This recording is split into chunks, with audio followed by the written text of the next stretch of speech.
కాంగ్రెస్ ముఖ్యమంత్రి రేవంత్ రెడ్డి వ్యవహార శైలిపై ఆ పార్టీ సీనియర్ మంత్రులు ముఖ్య నేతలు తీవ్ర అభ్యంతరం వ్యక్తం చేస్తున్నారు.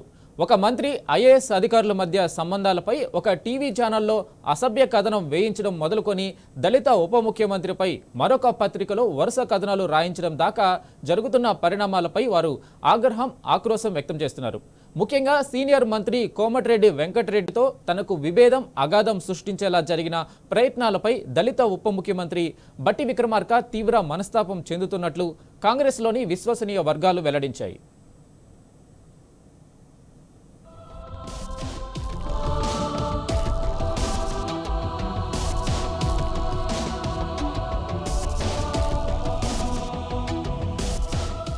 ఇటీవల తనపై వచ్చిన ఆరోపణలతో ఉప ముఖ్యమంత్రి బట్టి విక్రమార్క తీవ్ర మనస్తాపం చెందారా? దీనంతటికి కారణం ముఖ్యమంత్రి రేవంత్ రెడ్డి అని నిర్ణయించుకున్నారా? ఎల్లో పత్రిక కథనం వెనుక ఎవరున్నారు? పక్కా ఆధారాలు సేకరించారా?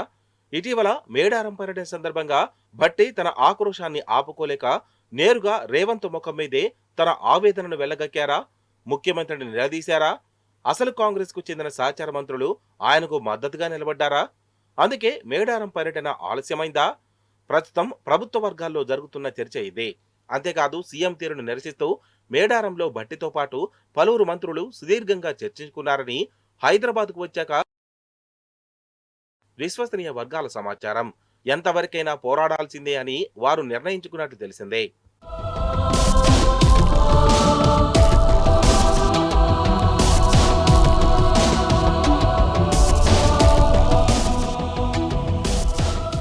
ఒక మంత్రికి ఐఏఎస్ అధికారికి మధ్య అనైతిక బంధం అంటగడుతూ ఎన్టీవీ ప్రసారం చేసిన కథనం రాజకీయ ప్రకంపనలు పుట్టించిన విషయం తెలిసిందే. దీనికి ఆంధ్రజ్యోతి పత్రిక మరింత ఆజ్యం పోసింది. సింగరేణి బొగ్గు గనుల వాటా పంపకాల్లో తేడాతోనే కీచులాట మొదలైందంటూ ఆదివారం కొత్త పలుకులతో కథనం ప్రచురించింది. భట్టి విక్రమార్కకు అవినీతి అంటగడుతూ ఈ కథనం సాగింది.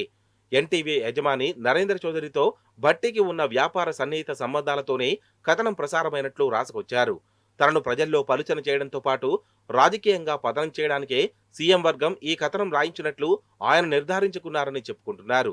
సింగరేణికి సంబంధించి సీఎంఓ దగ్గర ఉన్న ఫైల్లోని కొన్ని పత్రాలను కాపీ చేసి లైంగిక ఆరోపణలు ఎదుర్కొన్న మంత్రికిచ్చి నేరుగా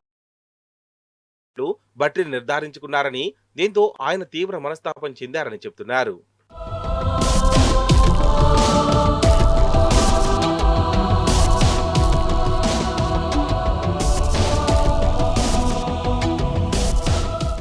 ఆదివారం రాత్రి సీఎం, డిప్యూటీ సీఎం, మంత్రులు మేడారంలోనే బస చేశారు. మరుసటి రోజు తెల్లవారుజామున సీఎం, భట్టి ఇద్దరు మార్నింగ్ వాక్ చేసినట్లు విశ్వసనీయ వర్గాలు తెలిపాయి. ఈ సందర్భంగా భట్టి మరోసారి తన అసంతృప్తిని వ్యక్తపరిచినట్లు సమాచారం. లీకులిస్తూ కథనాలు రాయించడం, దుష్ప్రచారం చేయించడం మంచి పద్ధతి కాదని కాస్త ఘాటుగానే వ్యాఖ్యానించినట్లు సమాచారం. సీఎం వెళ్లిపోయిన తర్వాత భట్టి విక్రమార్క మంత్రి ఉత్తమ్తో కలిసి మార్నింగ్ వాక్ వెళ్లినట్లు కాంగ్రెస్ వర్గాలు తెలిపాయి. ఈ సందర్భంగా రేవంత్ వ్యవహార శైలిపైనే ప్రధానంగా వారు చర్చించినట్లు విశ్వసనీయ వర్గాలు తెలిపాయి. 20% కమిషన్లంటూ తనను బదనాం చేశారని, అయినా భరించారని, చివరికి కాంట్రాక్టర్లతో సచివాలయంలో ధర్నాలు చేయించారని, తనపై సహచార మంత్రులతో వారి అనుకూల పత్రికల్లో వార్తలు రాయిస్తున్నారంటూ కాస్త ఆగ్రహం వ్యక్తం చేసినట్లు సమాచారం.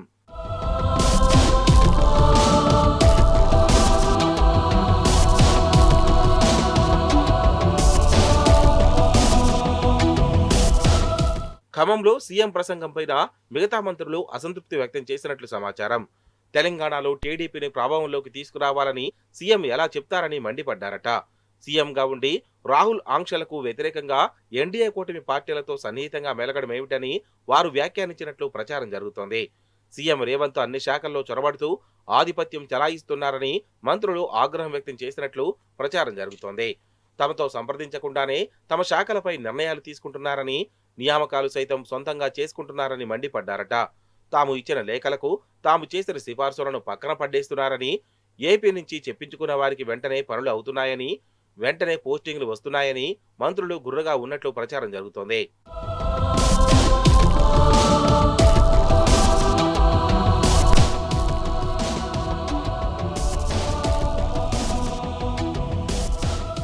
రేవంత్ తీరుపై భట్టితో పాటు సీనియర్ మంత్రులు హైకమాండ్ కు టెలికాన్ఫరెన్స్ లో ఫిర్యాదు చేసినట్లు పార్టీ వర్గాలు తెలిపాయి.